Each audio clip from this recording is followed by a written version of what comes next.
everybody, I'm Amanda Barren from WSAZ, and today I will be reading to you an excerpt of the book, The Giver.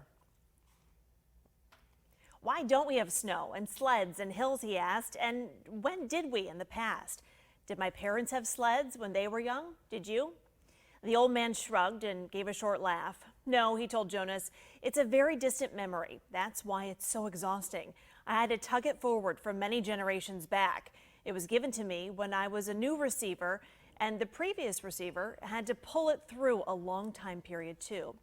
But what happened to those things, snow and the rest of it? Climate control, snow made growing food difficult, limited the agricultural periods, and unpredictable weather made transportation almost impossible at times. It wasn't a practical thing, so it became obsolete when we went to sameness. And hills too, he added. They make conveyance of goods unwieldy. Trucks, buses slowed them down. So he waved his hand as if a gesture had caused hills to disappear. Sameness, he concluded. Jonas frowned. I wish we had those things still, just now and then. The old man smiled. So do I, he said, but that choice is not ours.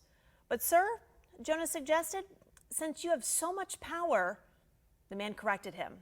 Honor, he said firmly. I have great honor, so will you. But you will find that that is not the same as power. Lie quietly now. Since we've entered into the topic of climate, let me give you something else. And this time, I'm not going to tell you the name of it because I want to test the receiving. You should be able to perceive the name without being told. I gave away snow and sled and downhill and runners by telling them to you in advance. Without being instructed, Jonas closed his eyes again. He felt hands on his back again. He waited. Now it came more quickly, the feelings. This time, hands didn't become cold, but instead began to feel warm on his body. They moistened a little. The warmth spread, extending across his shoulders, up his neck, onto the side of his face. And he could feel it through his clothed parts, too. A pleasant, all-over sensation. And when he licked his lips this time, the air was hot and heavy. He didn't move. There was no sled. His posture didn't change. He was simply alone someplace, out of doors, lying down, and the warmth came from far above. It was not as exciting as the ride through the snowy air, but it was pleasurable and comforting. Suddenly, he perceived the word for it, sunshine. He perceived that it came from the sky. Then it ended. Sunshine, he said aloud, opening his eyes. Good.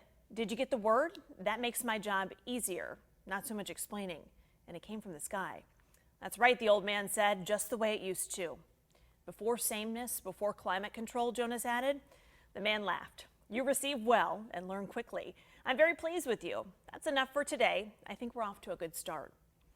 There was a question bothering Jonas. Sir, he said, the chief elder told me, she told everyone, and you told me too, that it would be painful. So I was a little scared, but it didn't hurt at all. I really enjoyed it. He looked quizzically at the old man. The man sighed. I started you with memories of pleasure. My previous failure gave me the wisdom to do that. He took a few deep breaths. Jonas, he said, it will be painful, but it need not be painful yet. I'm brave, I really am. Jonas sat up a little straighter. The man looked at him for a moment. He smiled. I can see that, he said. Well, since you asked the question, I think I have enough energy for one more transmission. Lie down once more. This will be the last today. Jonas obeyed cheerfully. He closed his eyes, waiting, and felt the hands again. Then he felt the warmth again, the sunshine again, coming from the sky of this other consciousness that was so new to him. This time, as he lay basking in the wonderful warmth, he felt the passage of time. His real self was aware that it was only a minute or two, but his other memory-receiving self felt hours pass in the sun. His skin beginning to sting. Restlessly, he moved one arm, bending it, and felt a sharp pain in the crease of his inner arm at the elbow. Ouch, he said loudly, and shifted on the bed. Ow, he said, wincing at the shift, and then even moving his mouth to speak made his face hurt. He knew there was a word, but the pain kept him from grasping it. Then it ended. He opened his eyes, wincing with discomfort. It hurt, he told the man. I couldn't get a word for it. It was a sunburn, the old man told him.